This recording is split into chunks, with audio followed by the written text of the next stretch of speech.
So guys, जैसा कि हमने पिछले एपिसोड में देखा, याओ लाओ भी इल्यूजन डस्ट के अंदर फंसे हुए थे, पर जियोयान ने उन्हें नॉर्मल कर दिया था। फिर वो अपने बाकी साथियों से भी मिल चुके थे, पर चारों तरफ इल्यूजन डस्ट फैली हुई थी। सभी समझ गए थे कि प्यूरिफाइंग डेमोनिक लोटस फ्लेम अब काफी ज्यादा पावरफुल हो चुकी है। पहले प्यूरिफाइंग डेमोनिक लोटस फ्लेम इस टेक्निक का इस्तेमाल नहीं कर सकती थी। तभी वहां पर काफी सारे फायर स्लेव्स आ गए थे, जो खुद को एक्सप्लोड करके उन्हें नुकसान पहुंचाना चाहते थे। इसीलिए सभी अपनी जान बचाकर इधर उधर भागने लग गए थे और फिर वो एक हॉल में पहुंचे थे जहां फायर स्लेव्स अंदर नहीं आ सकते थे। पर सभी को एहसास था कि यह जगह और भी ज्यादा खतरनाक खतरों से भरी हुई है। तभी एक फायर सेंट स्लेव सामने आ गया था, जो 4 स्टार फायर सेंट था। सभी ने मिलकर उस पर हमला किया था और किसी तरह उसे हरा दिया था। पर एक तेज एनर्जी उड़ती है और वो फायर स्लेव अपने क्लेन टैटू को एक्टिवेट कर लेता है। वो जियो क्लेन का क्लेन टैटू था। जियोयान पूरी तरह से हैरान रह जाता है और कहता है कि ये तो मेरे जियो कबीले का क्लेन टैटू है। जूनर और बाकी सभी भी हैरान रह जाते हैं। अब वो फायर सेंट स्लेव वापस ऊपर उठता है और तेजी से अपनी एनर्जी से चारों तरफ स्लेश अटैक करने लगता है। इसीलिए सभी अलग अलग होकर अपनी जान बचाने लगते हैं। जियन को भी एक स्लेश छूने वाला होता है, पर वो बाल बाल बच जाती है और तेजी से अपने ड्रैगन स्पीयर से उन स्लेश का विरोध करने लगती है। पर अब वो फायर सेंट स्लेव तेजी से आगे बढ़ता है और जूनर पर सीधा हमला करता है। जूनर उसकी कुल्हाड़ी के हमले को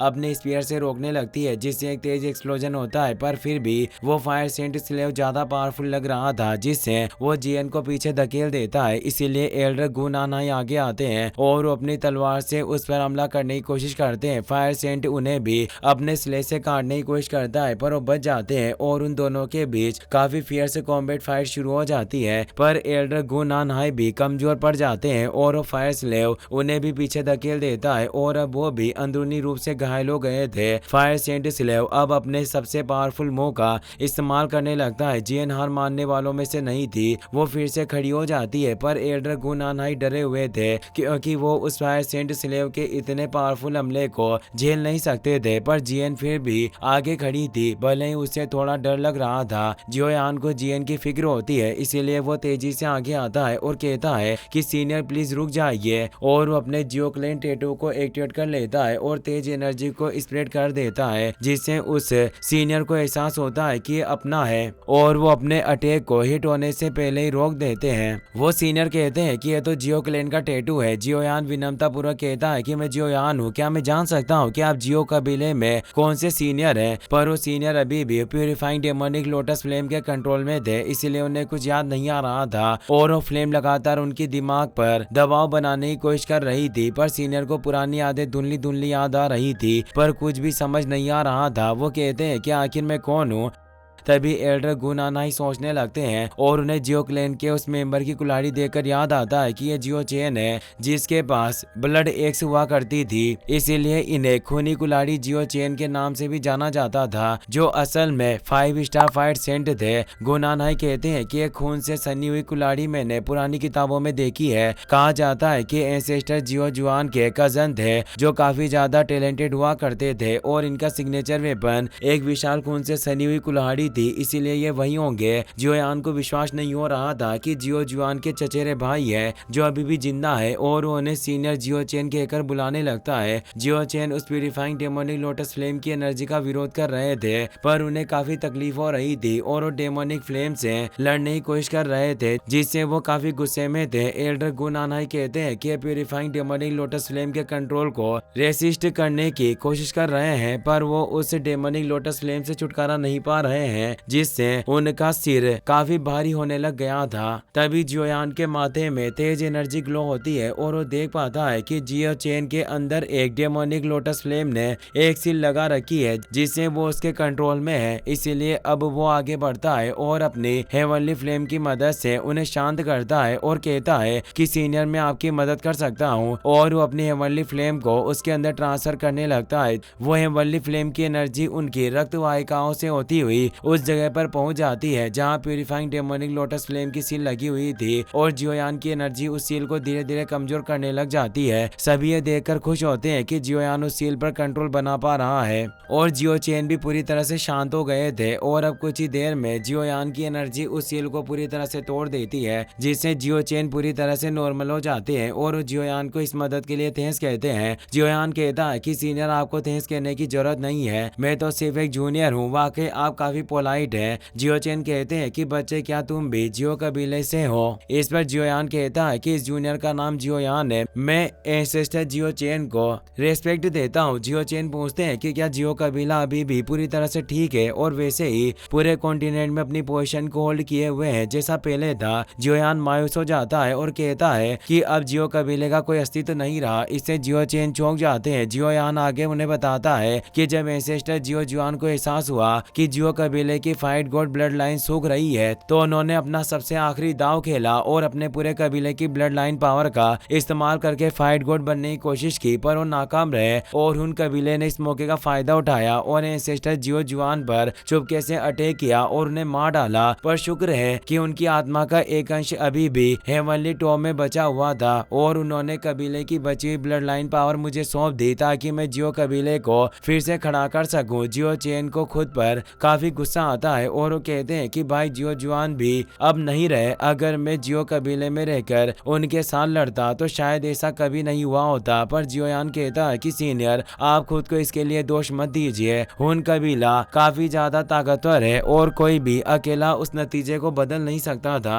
अभी हमारे लिए सबसे जरूरी यही है कि हम इस प्यूरिफाइंग डेमोनिक फ्लेम रियल से बाहर निकलें। अगर हम अपनी ताकत ऐसे ही खोते रहे तो हमारी मौत तय है। और सीनियर, क्या आप जानते हैं कि प्यूरिफाइंग डेमोनिक लोटस फ्लेम आखिर कहाँ है? जियो चेन सभी को देखकर कहते हैं कि तुम लोग उसका कोई मुकाबला नहीं हो, तुम उसका सामना नहीं कर सकते क्योंकि उस डेमोनिक फ्लेम की ताकत का कोई अंदाजा नहीं लगाया जा सकता है। जियोयान कहता है कि तो क्या हुआ, यहाँ आने का मतलब ही यही है कि हमें उससे लड़ना होगा। अगर ऐसा है कि वो काफी पावरफुल है तो हम खुद ही उस पर हमला करेंगे और अपनी जान की बाजी लगाकर लड़ेंगे और यहाँ से निकलने का रास्ता बनाएंगे। जियोयान के इस आत्मविश्वास को देखकर जियो चेन भी खुश हो जाते हैं और कहते हैं कि तुम सच में एक जियो कबीले के मेंबर हो। और वो अपनी वैक्यूम पाम टेक्निक से अपनी कुल्हाड़ी को अपने पास ले लेते हैं और सभी से कहते हैं कि मेरे पीछे आओ और वो तेजी से आगे बढ़ने लग जाते हैं। फिर हमें कुछ समय बाद प्यूरिफाइंग डेमोनिक लोटस फ्लेम के पैलेस में पहुंचते हुए दिखाया जाता है जो काफी ज्यादा भव्य था। जियो चेन सभी से कहते हैं कि हम प्यूरिफाइंग डेमोनिक लोटस फ्लेम की ट्रू लोकेशन पर पहुंच गए हैं। जियोयान आगे आता है और देखता है कि वहां पर प्यूरिफाइंग डेमोनिक लोटस फ्लेम की ह्यूमन फॉर्म मौजूद थी। वो कहता है कि मेरे फायर स्लेव ने वाकई बहुत अच्छा काम किया है जो ये यहाँ पर कुछ दिलचस्प लोगों को लेकर आया है। क्या तुम सभी भी मेरे फायर स्लेव से बनने के लिए तैयार हो? सभी परेशान हो जाते हैं क्योंकि आवाज काफी ज्यादा भयानक लग रही थी। डेमोनिक फ्लेम बॉडी कहती है कि मुझे तुम्हें हराना होगा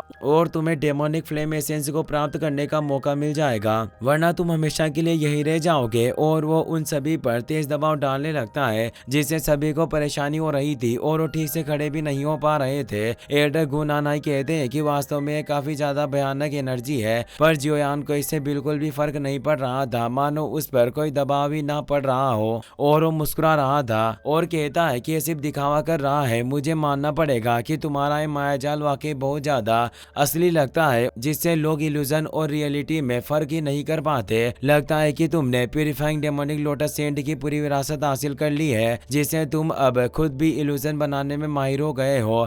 जेन और बाकी सभी हैरान रह जाते हैं कि क्या ये वाकई एक इल्यूजन है। याओलाओ कहते हैं कि यहाँ आसपास जो फ्लक्चुएशन मौजूद है वो बिल्कुल असली है, ये बिल्कुल भी एक इल्यूजन की तरह नहीं लगता। जियोयान कहता है कि हाँ, सब असली है, लेकिन फिर भी हम एक मायाजाल के अंदर फंसे हुए हैं। यही इस नाइटमेयर हेवनली फोर की सबसे टेरिफाइंग स्किल है। ये लोगों को पता भी नहीं चलने देती कि हम इल्यूजन में है या रियलिटी में। जब से हम इस जगह पर आए हैं तब से हम डेमोनिक फ्लेम इल्यूजन में फंसे हुए हैं और लगता है कि इस purifying purifying demonic lotus flame के बिछाए हुए जाल में फंसते आ रहे हैं और हम जितनी गहराई में जाते जाएंगे उतना ही ज्यादा इसमें दसते जाएंगे और अंत में जाकर इसके फायर स्लेव्स बन जाएंगे। एल्डर गुनानाई कहते हैं कि जियोयान, तुम्हारे कहने का मतलब यह है कि हमने जिस फायर स्लेव्स को देखा और जियो चेन को देखा, क्या ये सब फेक है और ये सब एक इल्यूजन था? जियोयान कहता है कि एंसेस्टर जियो चेन असली है, बस उनका दिमाग प्यूरिफाइंग डेमोनिक लोटस फ्लेम के कंट्रोल में था। और आपको याद होगा कि जब हम इनसे लड़ रहे थे तो वहाँ भी इल्यूजन स्मोक फैला हुआ था जिससे हम इनके सामने कमजोर पड़ रहे थे। इसलिए झूठ में सच छिपा हुआ है और सच में झूठ है, और यही इस प्यूरिफाइंग डेमोनिक लोटस फ्लेम की सबसे भयानक टेक्निक है। डेमोनिक लोटस फ्लेम बॉडी मुस्कुराते हुए कहती है कि लड़के, तुम काफी ज्यादा दिलचस्प हो। पता नहीं तुम इस नाइटमेयर हेवनली फो के बारे में इतना सब कुछ कैसे जानते हो, लेकिन क्या तुम पूरी तरीके से श्योर हो कि ये सब एक इल्यूजन है? और वो एक चुटकी में ही उस पूरे हॉल में हेवनली फ्लेम को जलाने लगता है। सभी परेशान हो जाते हैं क्योंकि अग्नि उनके कपड़े और बालों को जला रही थी। इसी के साथ ये एपिसोड यहीं खत्म हो जाता है। अगर आपको ये वीडियो पसंद आया हो तो इसे अपने दोस्तों के साथ शेयर करें। साथ ही इस वीडियो को लाइक करने के साथ साथ चैनल को सब्सक्राइब जरूर कर लें। Thanks for watching.